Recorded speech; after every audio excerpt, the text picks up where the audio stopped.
Yinka Alaseyori gbé gbogbo ẹnu ẹ̀ sọ́hùn tó bá mọ̀ nǹkan tó máa sọ kó wọnú stúdíò kó máa lọ kọrin. ẹ̀yin abiyamọ ẹ jọ̀ọ́ ẹ má bínú sí mi. bí a bá jẹ̀kọ́ à ń dáríji ewé ni ló dífá fún bí gbajúgbajà olórin ẹ̀mí Yinka Alaseyori ṣe jáde láti wá tọrọ àforíjì lọ́wọ́ gbogbo àwọn ọmọ orílẹ̀-èdè Nàìjíríà lẹ́yìn ọ̀rọ̀ kan èyí tí ó sọ tó gbòdì lára àwọn ọmọ orílẹ̀-èdè Nàìjíríà pẹ̀lú ohun tó ń ṣẹlẹ̀ lọ́wọ́ yìí ní orílẹ̀-èdè Nàìjíríà. Ẹ wo àwọn ọmọ orílẹ̀-èdè Nàìjíríà wọ́n fún Yinka Alaseyori jẹ ni o lẹ́yìn ọ̀rọ̀ tó ní ṣe pẹ̀lú àdúrà kan èyí tí ó sọ. Lẹ́yìn gbogbo ọ̀rọ̀ yìí Yinka Alaseyori fúnra lára rẹ̀ ti wá jáde láti tọrọ àforíjì lọ́wọ́ gbogbo àwọn ọmọ orílẹ̀-èdè Nàìjíríà wípé tí ọ̀rọ̀ tóun bá sọ tí kò bá da àbí tó gbòdì lára wọn ẹnu ọlọ́fà láti ń gbọmọta.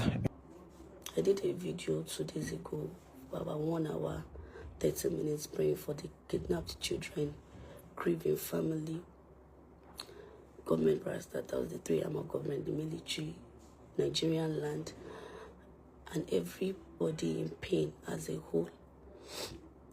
But when I woke up yesterday, I discovered that some well-meaning Nigerians are feeling offended because I made them feel unseen or their voices unheard. You know me too well that I will never make anybody feel like that. I discovered that the video was cut from a 1 hour 30 minutes video. Ẹ̀yin abiyamọ ẹ jọ̀ọ́ ẹ má bínú sí mi. Mo fi Jésù bẹ̀ yín ẹ ní fọwọ́ gbọ́mọ sí. Mo fi Jésù bẹ̀ yín ẹ ní fara gbààwẹ̀. I beg you in God's name, please forgive me if I ever make you feel offended, unseen, or maybe I feel I spoke as if I was insensitive. Abiyamọ lèmi náà. Lórúkọ Jésù, gbogbo ẹ̀yin abiyamọ gbogbo ilẹ̀ máa jèrè ọmọ yín. Ẹ ṣé gan. God bless you. God bless you. Yinka Alaseyori gbé gbogbo ẹnu ẹ̀ sọ́hùn tó bá mọ̀ nǹkan tó máa sọ kó wọnú stúdíò kó máa lọ kọrin. Ó jáde òun sọ pé kí wọ́n máa gbàdúrà kí Nigerians máa gbàdúrà. Really? So àdúrà nìkan tí ọ̀rọ̀ Nàìjíríà gbà báyìí. Gbogbo àwọn ìlú tó ń ṣiṣẹ́ ṣé wọ́n sọ fún ẹ pé àdúrà ni wọ́n gbà? Gbogbo àwọn ibi tó ti travel outside the country ṣé àdúrà ni wọ́n máa ń gbà kí everything kó tó máa lọ bó ṣe yẹ kó lọ? Nǹkan tó ń ba ìlú yẹn jẹ́ nìyẹn. Tébí bá ti ń pa ẹ́ lọ gbàdúrà, tára ẹ̀ ò bá yá lọ gbàdúrà, tí insecurity bá wà lọ gbàdúrà. Mi ò blame ẹ tó bá jẹ́ pé ọmọ ẹ ló wà níbẹ̀ yẹn o ò ní jáde kó máa sọ pé kán gbàdúrà. O tún sọ pé kán máa gbàdúrà fún president, kán máa gbàdúrà fún bàbá 90, bàbá tó ti ń jẹ ayé tó yẹ pé ayé ni bàbá ń jẹ for many years. Ohun rèé kò tó rèé kán tún máa gbàdúrà fún. Mi ò blame ẹ tó bá jẹ́ pé ọmọ ẹ wà níbẹ̀ mo tún sọ o ò ní jáde kó wá máa sọ pé kán máa gbàdúrà. Ẹ wá wo Yinka Alaseyori o, ẹ wo iṣẹ́ owó ẹ̀ ló ń ṣe o. Torí mo kọ́kọ́ fẹ́ bọ́ síta kí wá sọ yí pé àǹtí yìí ò dẹrọra máa kọrin ẹ jẹ́jẹ́ kí ló dé tó wá dá sí politics kí ni nǹkan tí mi mọ̀ àmọ́ yí pé ó ti lọ consign ara ẹ̀ pẹ̀lú politics. Tó ṣe bọ́ síta tó wá ń sọ ọ̀rọ̀ burúkú ọ̀rọ̀ tó ń rùn létí. Àdó àmọ́ yí pé ó ti lọ dá sí politics. Òun lẹ́rí tó ń jó pẹ̀lú APC yẹn, òun lẹ́rí tó ń jó pẹ̀lú Sanwó-Olú pẹ̀lú gbogbo àwọn APC yẹn. So iṣẹ́ owó ẹ̀ ló bọ́ síta tó wá ṣe. Ṣé ní tẹ́ bá ti rí èèyàn tẹ́ ti rí pé ta ti ń wò pé èèyàn gidi àbí èèyàn tó ṣe kíní láwùjọ tó wá bẹ̀rẹ̀ sí ní misbehave. Ẹ jẹ́ ká lọ wádìí wọn dáadáa. Wọ́n ti padà lọ join ní nǹkan tó yẹ kó join ní. Ó ti gbowó APC, ó bá ti jẹ́ dodo wọn nílé ìṣòdodo mọ́ ni nǹkan tó ṣẹlẹ̀ nìyẹn. Wọ́n wọ̀ pé Yinka yìí náà, Yinka Alaseyori náà tó jẹ́ gbogbo wa bíbá yìí lọ́jọ́ sí àwa táwa masses tá à ń bá tọ́gbà làbí jà nítorí ọ̀rọ̀ ẹ̀ lélẹ̀. So at the end of the day wọ́n padà realize pé ẹ lè mọ wa èèyàn ọ̀ntì tó bá tó lówó lọ́wọ́. Owó politics àwọn náà ti ń jowó politics. Òun lẹ́rí tó ń jó tó ń kijó mọ́lẹ̀ pẹ̀lú àwọn politician yẹn. Kò sẹ́ni tó máa súnmọ́ wọn especially APC. Kò sẹ́ni tó máa wọnú party yẹn tó bá níwà gidi tẹ́lẹ̀ tí ò ní change tí ọ̀yùbá ẹ̀ ọ̀rọ̀ ẹ̀ ìsọsí ẹ̀ tí ò ní jọ tẹ́ni tó yẹ kó check. Because Yinka Alaseyori ká lọ́mú ẹ wà nínú wọn ni. Ká ní you have a child or a family member tó wà nínú ẹ ni. You won't come outside and be saying this thing. Ká máa gbàdúrà. Prayer works. Yes, I'm a Christian and I pray. And I've seen the wonders of prayer. Prayer works. But you know what the Bible says? Prayer without work is dead. And at the end of the one year, bóyá president wọ́n ti send àwọn èèyàn lọ sínú gbó bóyá bá ṣe fẹ́ débẹ̀ kíní kan wá bò wọ́n lójú. Very I don't mean ìfẹ́ bú yín o but that statement is a very dark, very myopic, very nonsense statement. Kíní kan wá bò wọ́n lójú. You know the way must we spiritualize everything. Ká máa gbàdúrà àdúrà yìí náà là ń gbà títí gbogbo bá fi débi báyìí Nàìjíríà yìí go better là ń sọ láti àṣìwà ní kíní tó ti ń kọrin go better. Ìdí ẹ̀ náà la ṣìwà up till now. Come and gbàdúrà day and night, come and gbàdúrà. Àdúrà yìí náà ni day and night. Inú àdúrà yìí náà ti lọ ń pa àwọn èèyàn. Àwọn tó lọ ń pa nínú church. Kí ni wọ́n ṣe nínú church yẹn? Ṣé wọ́n ṣe eré bẹ́ẹ̀ ni? Àdúrà kan náà lọ gbà ni. Wọ́n lọ sínú church àwọn èèyàn ń ṣe night vigil. Wọ́n dẹ̀ lọ síbẹ̀ wọ́n kó wọn lọ pa wọ́n pa gbogbo wọn dànù. Ẹ jọ̀ọ́ ṣàdúrà kan náà ń gbà níbẹ̀. Wọ́n ní the president is taking ní kan wọ́n ti send àwọn èèyàn kan. Wọ́n lè ti débẹ̀ yẹn. Ọ̀rọ̀ yẹn ó lù létí. Ó dàbí bí mo ṣe gbà nìyẹn. I was really mad. You know, I don't know. Nigerians in diaspora, our Nigerians do family, they have the passion. You know, we have the passion for that country to do better because we can actually see what is going on around us. Maybe tower. Yes, there is crime everywhere, especially in America. Crime will pop. But you know what makes the difference? They have a working system. In 10 minutes, and they will figure out the problem and they will solve it. They will fish it out. Ìyá tó ń tọ́ pariwo síta ní Indianapolis kan gbé mọ́tò àwọn ṣé wọ́n gbé mọ́tò yẹn jáde ẹni tó jí mọ́tò yẹn sì ti wà lọ́dọ̀ ọlọ́pàá. There is crime but they have the system that work and they sort it and they don't create problem or create crime. Báwo àwọn president wa tó ní ká máa gbàdúrà fún yìí ìgbà tó tẹ̀ sọ pé ká máa gbàdúrà fún Tinubu ẹjọ́ irú àdúrà wo ni mo fẹ́ máa gbà fún Tinubu Tinubu tó ti wà nínú owó ọmọ àtàpátá dìde lèmi. I was not born with a silver spoon. I'm trying to make ends meet ni. Tinubu tó ti gbádùn owó tó ti ṣe politics tó ti wà nínú for over 30 years. 30 years kí ni mo sọ àti family ẹ̀ ìyàwó ẹ̀ tí ó jẹ́ wà níbẹ̀ ọmọ ẹ̀ gbogbo Tinubu tó ti settle the generations to come gbogbo nǹkan tí Tinubu ti acquire generation ò lè jẹ́ tán. Now Tinubu is like 90 years àbí over kó ti ju 90 years gan lọ oníkà máa gbàdúrà fún jọ tí Tinubu bá fòk sọlẹ̀ tó kú lé lẹ́yìn sí ṣé a máa ní Tinubu sọ́kù ni ṣé ó sọ́kù ni ṣé kò ti live life ni irú àdúrà wo la fẹ́ máa gbà fún jàre àdúrà mentality yìí náà ni ká máa gbàdúrà when the Bible even said that a prayer without work is dead. You better stop it. Tó bá ti gbowó politics ọ̀gbẹ́ni bọ́ sí yà kọ̀rọ̀ yàrá ẹ̀ kó lọ dáná tó kọ́ ọmọ sẹ̀ before kẹ́ tó bọ́ síta kẹ́ tó wá máa sọ̀rọ̀ ọ̀rọ̀ nínú àwọn ọmọ ọlọ́mọ wà bẹ́ẹ̀ yẹn àwọn òbí wọn èèyàn kọ́lọ́mọ mẹ́ta nínú wọn ṣáàbí ọmọ ní yíbà ìtẹ̀dẹ̀ bọ́ síta kẹ́ wá sọ̀rọ̀ nonsense kíní kan bó wọn lójú very nonsense talk. Ó jẹ́ bọ́ sí studio kó máa lọ kọrin ẹ̀.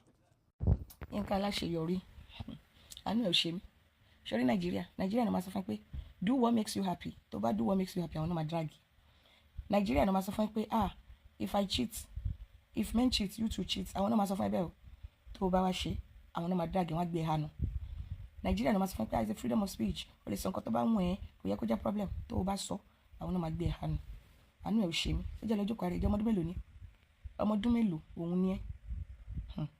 The situation of Nigeria right now when some people are believing that kò kọ̀ wọ́n ṣe gbá wọn ṣàwò but at the end of the day ó kàn everybody ló kàn even àwọn tàwọn ní diaspora ó kàn wá because a ní family in Nigeria kò sí anybody tó máa sọ pé gbogbo family òun pátápátá wọ́n wà níbí àfi tẹ́niyàn tí ò bá reckon pẹ̀lú extended family because of course àwọn kan ìyá bàbá gbogbo siblings wọn pátá ni wọ́n wà ní abroad.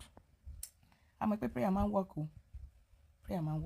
but Bible sọ pé you cannot be living in sin kẹ́ wá sọ pé kí oore ọ̀fẹ́ kó máa pọ̀ sí. Àwọn leaders wa wọ́n commit so much atrocities there is so much sin in Nigeria tó jẹ́ pé ìṣẹ̀lẹ̀ ṣẹ̀yìn gan ṣe ló ń fẹ́ ojú sí ó ń fẹ́ ojú ló ń fẹ́ sí.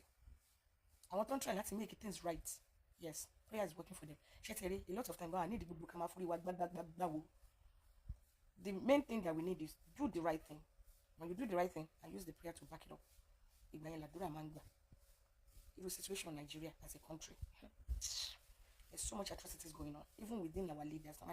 Pray for your leaders so our leaders wà tẹ́lẹ̀ bá ṣe ń gbàdúrà fún wọn bẹ́ẹ̀ ni wọ́n fi ìwà burúkú ọwọ́ wọn ni wọ́n fi ń pa àdúrà yẹn dànù. So therefore ó tún wá sẹ́ pé maybe the leaders are there in fact bó ti ẹ̀ ṣe ń sọ̀rọ̀ gan òun sọ̀rọ̀ bí ọmọ kékeré mú ẹ̀ṣẹ̀ wá rí pé o ò mature rárá there is no outer of maturity in you. Orin tó ń kọ òun ló ń jẹ́ kó máa káwọn èèyàn máa rí ẹbí ìgbà tó jẹ́ pé ó dẹ̀ ṣe ó dẹ̀ mọ̀ o ò mature. Maybe the military people are here. Maybe they are there. Maybe they are shaking it. Maybe they are almost there. Maybe they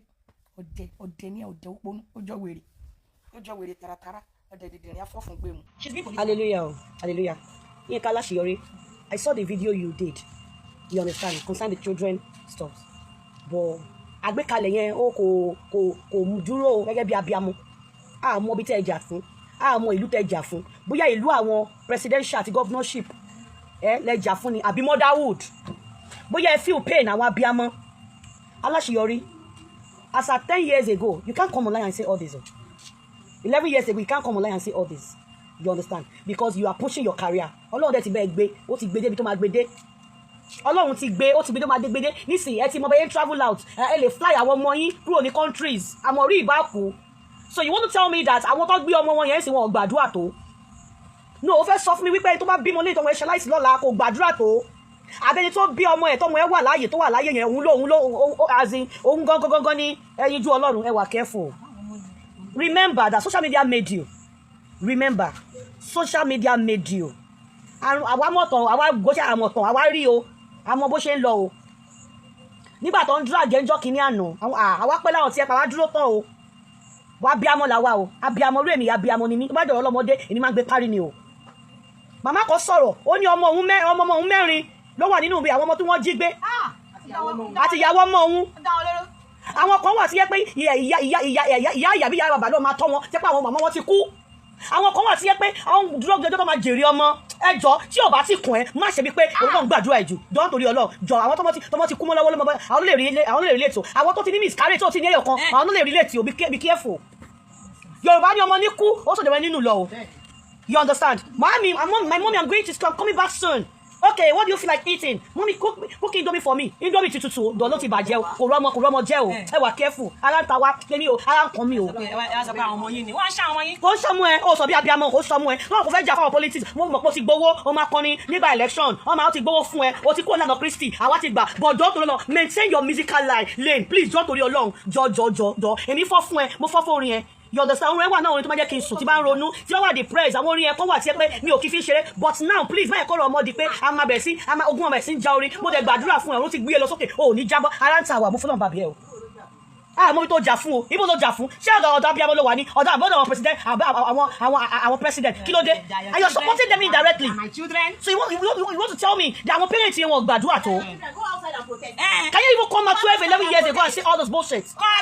You are a mother also now. Mo ọkọ obìnrin ni wọ́n náà now. Ó ṣàmùkọ́ dúdú ẹ̀rí bá àti ẹ̀mú ẹ̀ ó kọ́ lórin ó sọ ní ìtàn kó wá sọ pé irú ọmọ ẹ̀yẹn nísìn kó wá jáde lọ sí school kó má wá rí mọ́ kò ní jẹ́ ìpín ẹ̀ o. Kò ní jẹ́ ìpín ẹ̀ o. Be careful. If you don't know what to say, you can't contribute positively to this matter. Please shush your mouth. Be quiet. We are in pain.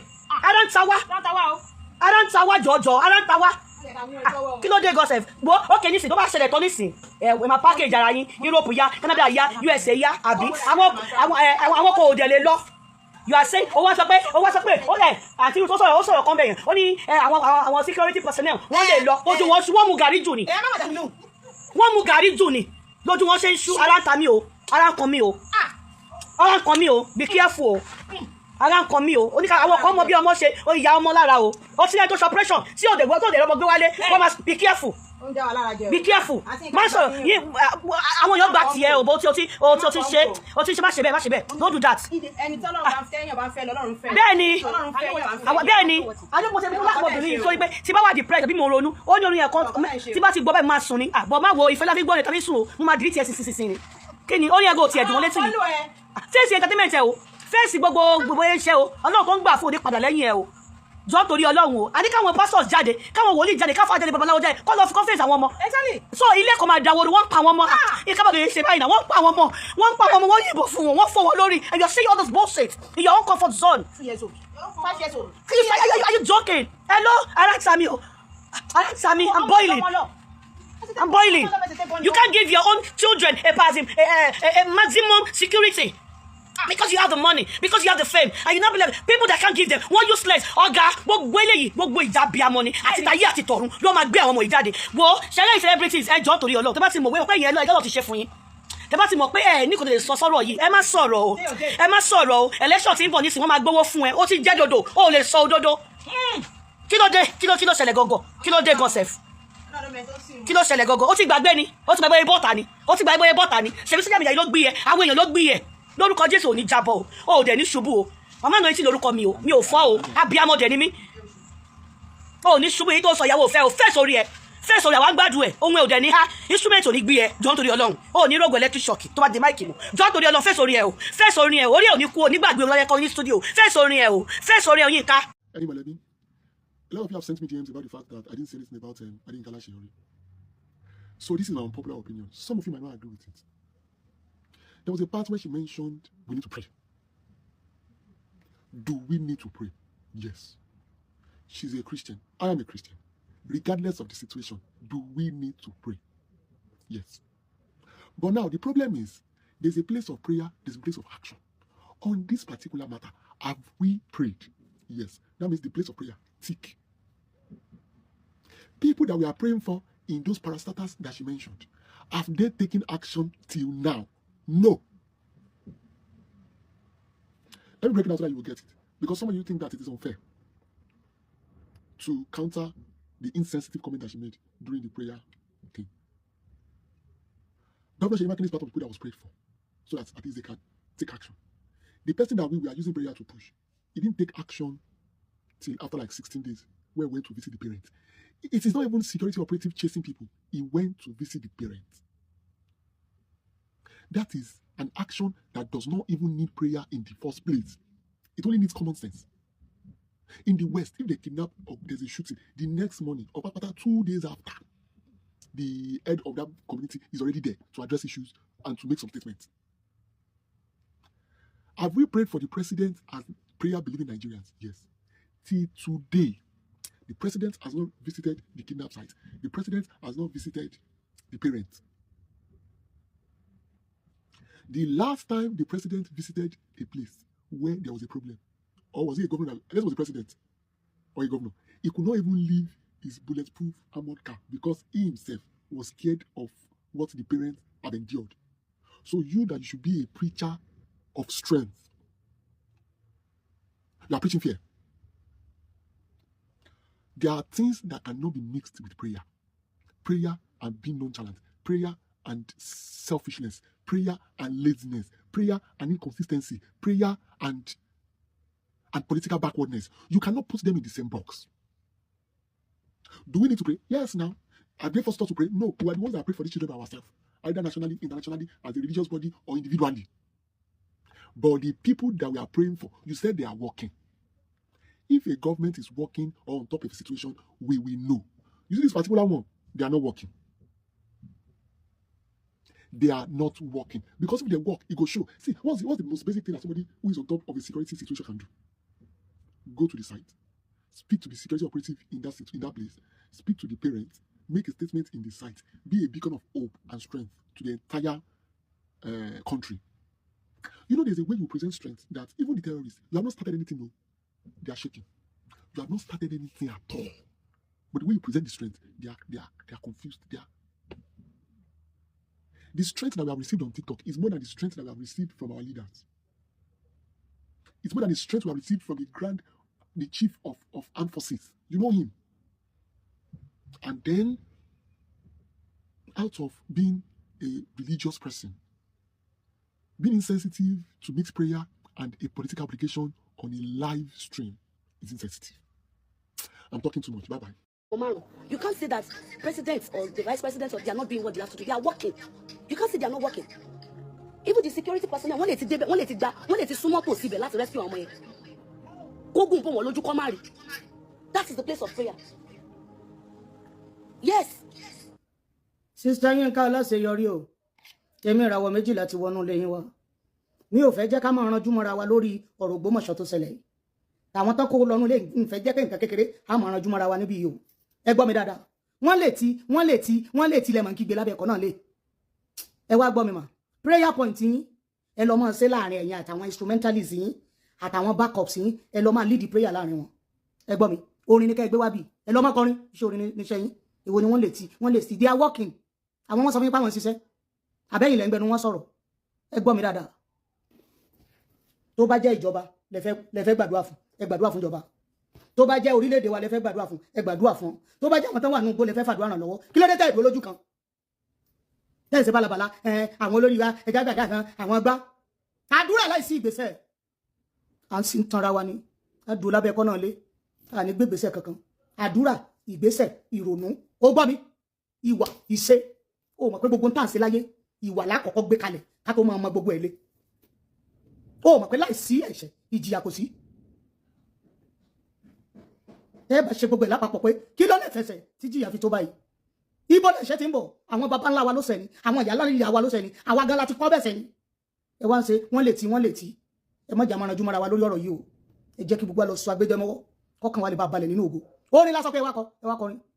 Ẹ bá lead the prayer ẹ gbé láàrin àwọn instrumentalists yín kẹjọ lọ́mọ lead the prayer point tí ò forí pípé kẹ fi wọ́n lè tilẹ̀ kọ́kàn wá lè bá balẹ̀ má jẹ̀mú òkè yóò kọ́ wa ní tá ṣe má jẹ̀mú òkè yóò ṣiṣẹ́ agbára gbogbo ẹ̀ṣẹ̀kẹsẹ̀ tó lè fa ìyà fún wa lórílẹ̀‐èdè bàbá mi ó fa ìyà yóò fa ìwé ẹ̀ṣẹ̀ ìyà ọkàn wọ́n balẹ̀ á sì ṣe rere ìràwọ̀ méjìlá lórúkọ mi ìròyìn ni mò ń kà fún gbogbo ìràwọ̀ gbọ́ ìròyìn mi mìíràn ire o.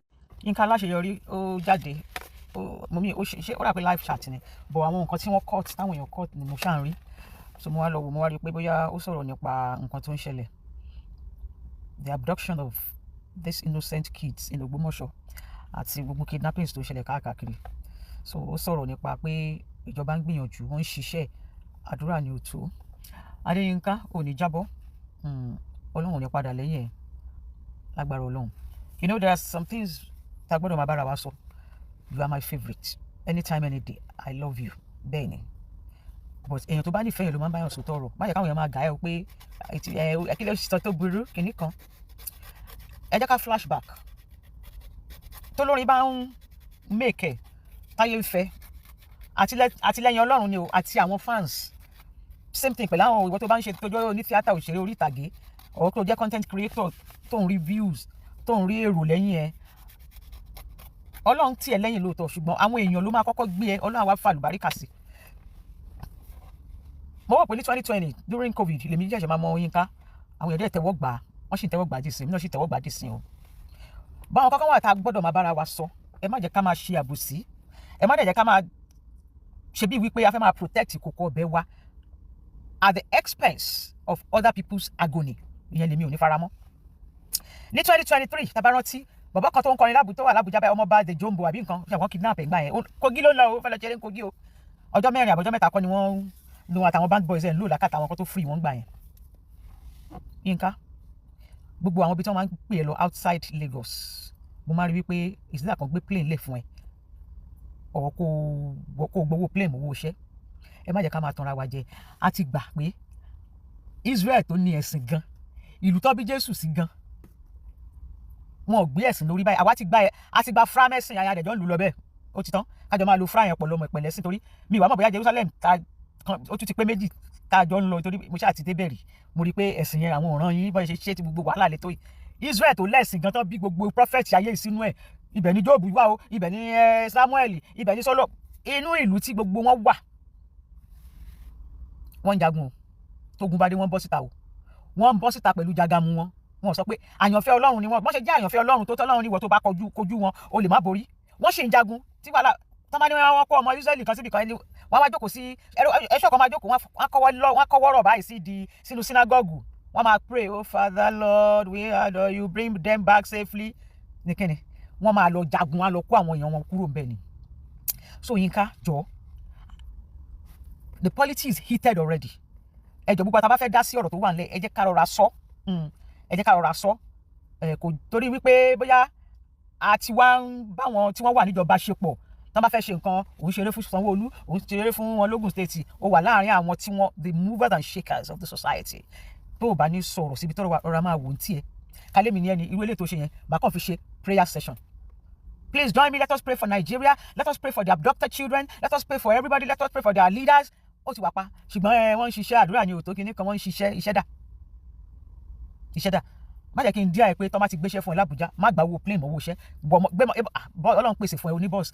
Kó àwọn band boys kó wọn sínú bọ́ọ̀sì, ẹ gba by road lọ, tí mo mọ̀ pé o lè try ẹ. Tèmi dẹ̀ mọ̀ wípé tọ́ má fẹ́ gbéṣẹ́ fún ẹ outside Lagos tó jẹ́ gbogbo ọ̀nà, wọ́n ń lọ Kogi, wọ́n ń lọ Calabar, wọ́n ń lọ Port Harcourt, ó máa ti sọ fún wọn wípé mo máa gbowó plane owó iṣẹ́ wẹ̀, iná mọ̀ bí lu ṣe rí, wàá máa sọ bẹ́ẹ̀. Ẹ jọ̀ọ́, àsìkò kọ́ yìí láti máa see unnecessary emotions. There are some things tó yẹ ká kúkú má sọ rárá ká dákẹ́, ju ká sọ lọ kó fẹ́ kó bá wa. Àwọn dáàdi wa lẹ́kìtì báyìí sìn, wọ́n sọ̀kan lánàá báyìí sìn, wọ́n gbàgbó sí ẹ̀ lọ lọ́wọ́. People love you, I love you. Adéyínká Alaseyori. This case is very sensitive. It is beyond gospel singing. Yes. Olórin ẹ̀mí, gbogbo yín àdàmọ̀. Oníkálukú nǹkan tó oníkálukú máa jẹ ló ń wá kiri. Ṣùgbọ́n ìfẹ́ tá a ní sí ẹ jẹ́ kó wà bẹ́ẹ̀. Gbogbo èèyàn ẹ dáríjì Yínká ẹ jọ̀ọ́. Ọmọdé ò kì í mẹ́kọ̀ọ́ jẹ kó mára lọ́wọ́. Ó ti sọ yẹn náà, ẹ dáríjì. Ṣùgbọ́n Yínká jọ̀ọ́, àsìkò kọ́ ẹ̀ láti máa sọ̀rọ̀ bẹ́yẹn, torí mo mọ̀ wípé tán bá gbéṣẹ́ fún outside Lagos, tọ́nú ẹ jẹmọ́ Kogi tó jẹmọ́ Abuja, o lè ẹ bá gbé bọ́ọ̀sì sọ́nà tẹ máa wà lọ ya láyé ìgbà yẹn táwa ń ṣe sísí tá a bá máa lọ Kaduna bàbá ìròdù ní ibi kan àtọ́ ti máa ń ta adìyẹ awó gbogbo ẹ̀ tó pọ̀ báyìí dundun mi ìrántí ìbẹ̀yẹn mọ́, tá máa páàkì tá máa jadìyẹ yín sísun ìlú dáńgbà yẹn. Ṣùgbọ́n ní ìsìn ẹ jẹ́ ká mọ̀ bá ṣe máa sọ̀rọ̀. I love you Yinka, but on this I disagree with you. I won't lie to you. Ẹ jẹ́ ká rọra máa ṣe. Those children there, they are your children. They are my children. Àwọn tó dúró tó wojú Ọlọ́run wà lára àwọn ọmọ tó gbé. Àwọn ọmọ kan, ọmọ mẹ́rin, ọmọ márùn. You can't say that president or the vice president, or they are not doing what they have to do. They are working. You can't say they are not working. Even the security personnel, wọ́n lè ti débẹ̀, wọ́n lè ti gba, wọ́n lè ti súnmọ́ tò síbẹ̀ láti rescue àwọn ọmọ yẹn. Kógùn bò wọ́n lójú kọ́ má rí. That is the place of prayer. Yes. Ká má sọ pé torí pé àwọn children ago, even the fathers, àwọn ọkùnrin, àwọn obìnrin, àwọn ọ̀rẹ́ ẹlòmíì, ìyá ẹlòmíì, ọmọdé ẹlòmíì, bàbá ẹlòmíì, ọmọ ẹlòmíì tó gbé. So don't let anybody say, kini koni, don't let anybody control you. Don't let them use you for anything. Because you don't even know the next person that is coming in. You don't know what will happen. But right now, let's pray for our nation, Nigeria, our country, Nigeria. All we have to do is to pray for our country, Nigeria.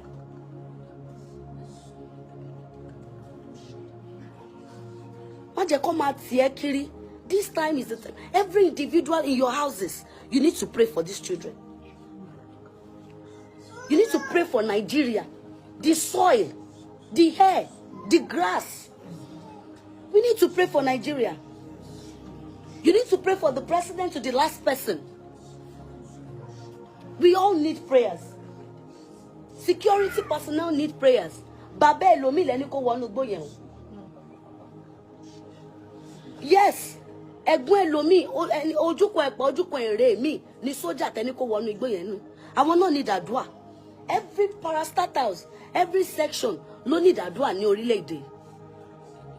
You can't blame one man that the Lord placed in a position. Oh, lè blame olórí MD doctor fún ìkan tó bá ṣẹlẹ̀ ní hospital.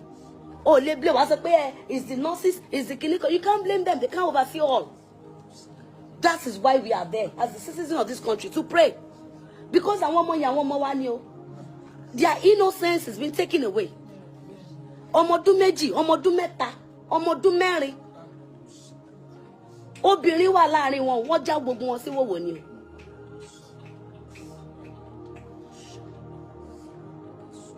Ẹni tí ò bá tiẹ̀ ní ẹ̀jẹ̀ lára gan kò lè gbà kọ́ ṣerú ẹ̀ fọmọ tí. Ẹ jẹ́ àgbàdua.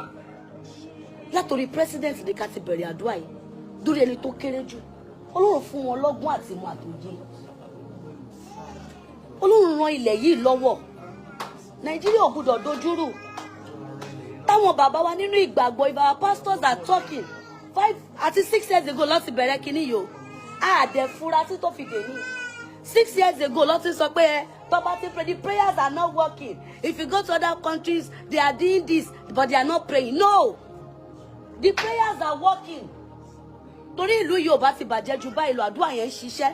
Ọ̀tẹ̀ ló ń jẹ́ ìlú ń pè ọ́ kò sẹ́ni tí ò lórúkọ tiẹ̀ àti wípé ọmọ kì í gọ̀ títí sẹ́ẹ̀ kó gbàgbé orúkọ ara rẹ̀. Ààfin tèmi ò nílò ìdánimọ̀ lọ́jà, tó bá dọ́jà báyìí wọ́n á mọ̀ pé ó dọ́jà ni. Èmi tí ń tòótọ́ Samuel Owóyẹmí, fẹ́lẹ́fẹ́lẹ́ láyé lórúkọ mi, fẹ́lẹ́ ní gbogbo èèyàn mọ̀ mí sí. Èmi náà kọ́, Ọlọ́run ọba òkè ló fún mi ṣe ní gbogbo ìgbà.